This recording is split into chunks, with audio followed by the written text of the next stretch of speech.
वंदना। चूक का दंड बहुत मैं भोगा, क्षमा चूक हो मेरी।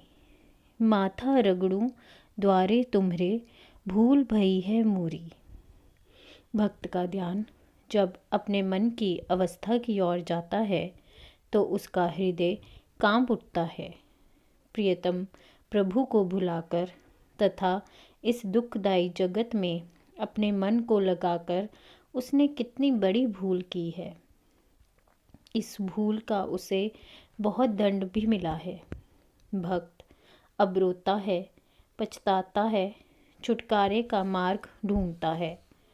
वह वासना की ऐसी भूल भुलैया में गुम हो चुका है कि उसे निकलने का मार्ग भी सुझाई नहीं देता। अंततः वह अपनी भूल की क्षमा मांगने के लिए तथा माया से छुटकारा प्राप्त करने के लिए वह उसी प्रभु की शरण ग्रहण करने में ही अपना कल्याण समझता है। हे प्रभु, मैं अपनी भूल का बहुत दंड भुगत चुका हूँ। सदैव जगत के विषयों तथा भोगों के पीछे भागता रहा हूँ। अब मैं भागते भागते थक गया तथा फिर भी मुझे कभी भी तनिक सा भी सुख प्राप्त नहीं हुआ। इसके विपरीत में जन्म जन्मांतर से दुख एवं कष्टों को ही भोगता चला रहा हूँ।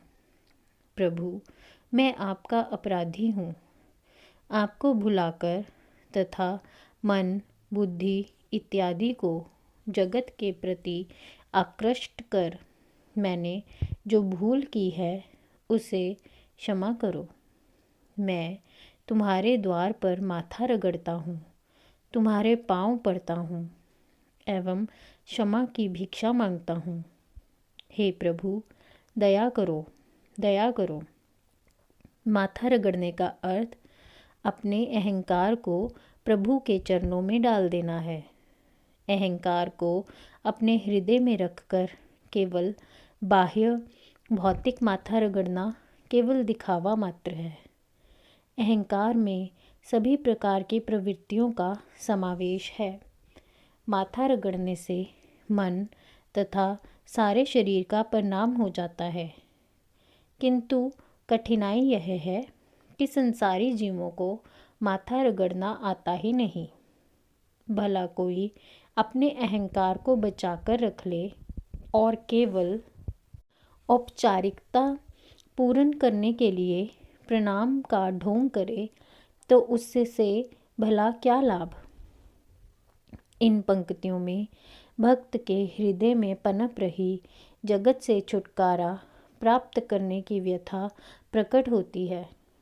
जगत से छुटकारा प्राप्त करना ही सबसे कठिन किंतु सबसे महत्वपूर्ण प्रथम कार्य है जो भक्त को करना होता है, क्योंकि वैराग्य से युक्त हुए बिना भक्ति करने का कोई अर्थ नहीं रहता। जगत से सत्यतव एवं नित्यतव की ऐसी गहरी गांठ बंध चुकी है कि खुलने में नहीं आती। प्रथम तो जीव इसको खोलने के लिए उद्यत होता ही नहीं। यदि उसका ध्यान उधर जाए भी तो वह इसके लिए प्रयत्न करे भी तो भी यह गांठ और परिपक्व ही होती जाती है।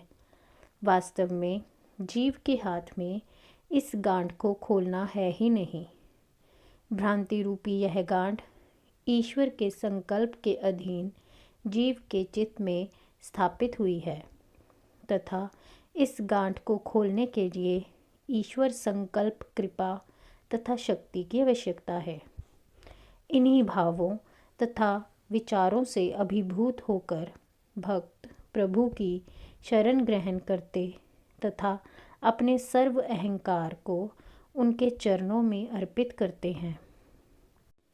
तुमको हो बिसरायो मनसो, जगत विषयन में लागा। ताका फल भी बहुत है भोगा, बुरी गति है मोरी।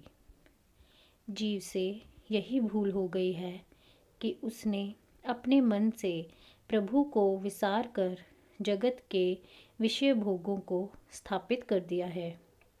एक बार यदि जीव से यह भूल हो जाए तो उसका वापस लौट पाना अत्यंत कठिन हो जाता है।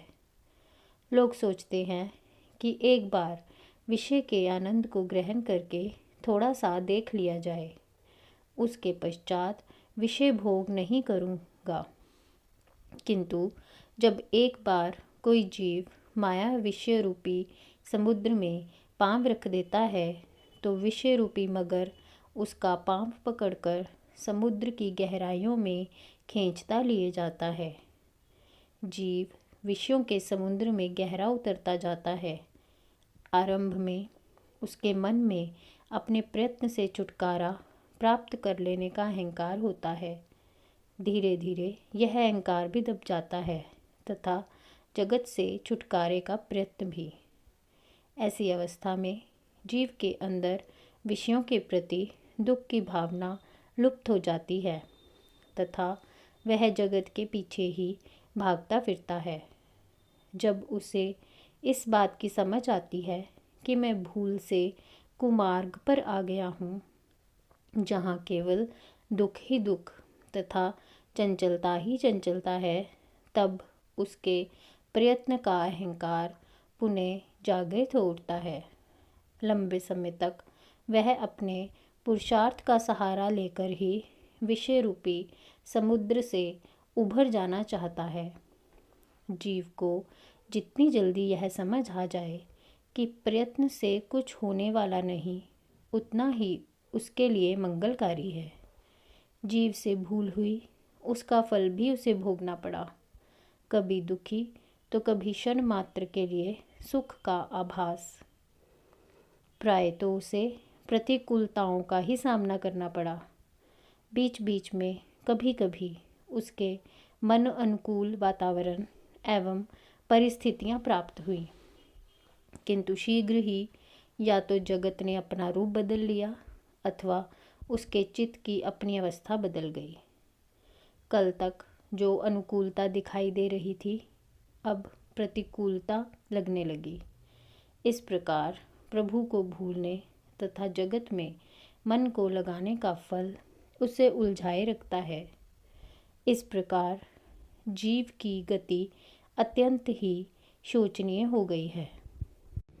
बना भिखारी द्वारे थाड़ा, अर्जी श्री चरणों में, करुणा में प्रभु नाम तिहारो, विनय विचारो मोरी।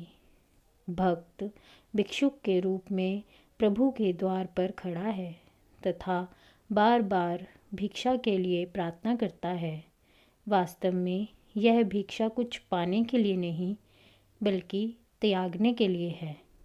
मैं उस जगत रूपी दुख को त्याग सकूं। हे कृपा, ऐसी कृपा मेरे प्रभु मुझ पर करो। भक्ति तथा अध्यात्म का मार्ग कुछ प्राप्त करने के लिए नहीं, छोड़ने के लिए होता है। यदि कहो प्रभु को प्राप्त करना है तो प्रभु तो सदा ही जीव को प्राप्त है।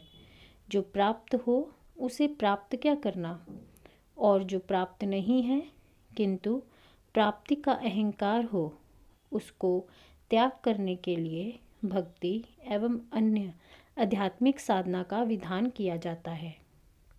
भक्ति की भिक्षा जगत की अन्य भिक्षाओं की अपेक्षा बड़ी अनूठी तथा विचित्र है।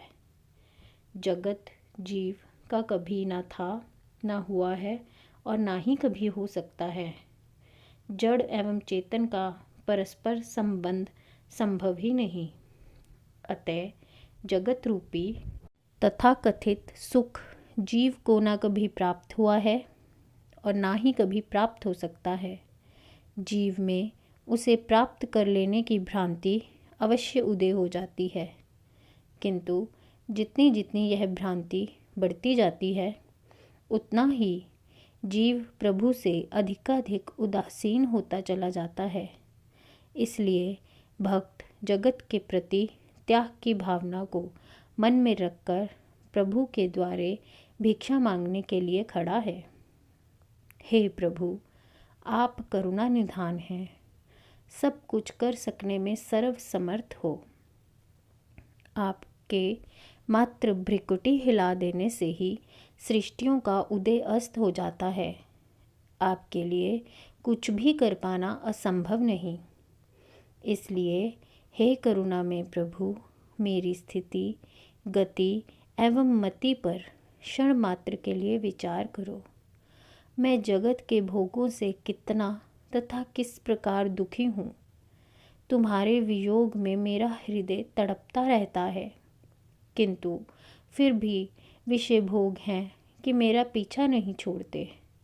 अब मैं सहायता के लिए, तुम्हारे आशीर्वाद के लिए एवं तुम्हारी कृपा शक्ति की याचना के लिए तुम्हारे द्वार पर खड़ा हूँ।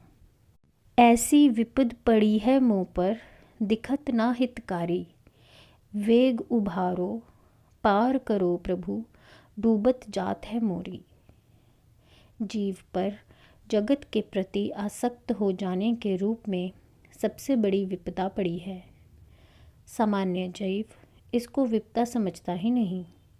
वह विषय भोगों में ही आजीवन सुख खोजता रहता है, किंतु आज तक जगत आसक्ति से किसी भी जीव का हित साधन नहीं हुआ।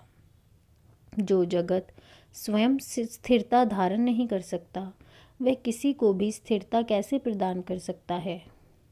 जीव का हित जगत विषय प्राप्त करने के प्रयत्न में नहीं, अपितु उनके त्याग में है।